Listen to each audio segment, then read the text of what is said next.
आपण फुटाणे तर खाल्ले असतीलच. जर आपण नियमित फुटाणे खात नसाल, आत्तापासून दररोज खाणे सुरू करा.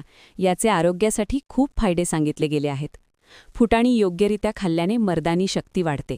गरिबांचा बदाम म्हणून ओळखल्या जाणाऱ्या फुटाण्यात कार्बोहायड्रेट, प्रोटीन, आर्द्रता, कॅल्शियम, लोह आणि जीवनसत्वे भरपूर प्रमाणात आढळतात.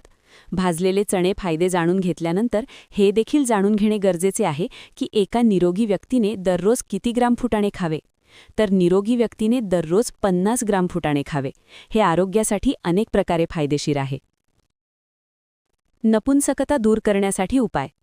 फुटाणे दुधासोबत खाल्ल्याने स्पर्मचा पातळपणा दूर होऊन वीर्य गुणवत्ता वाढते.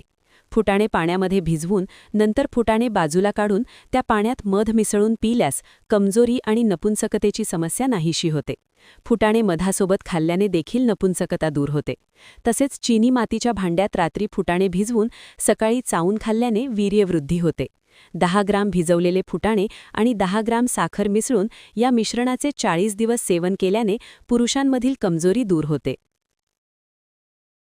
पोटाचे आजार दूर होतात.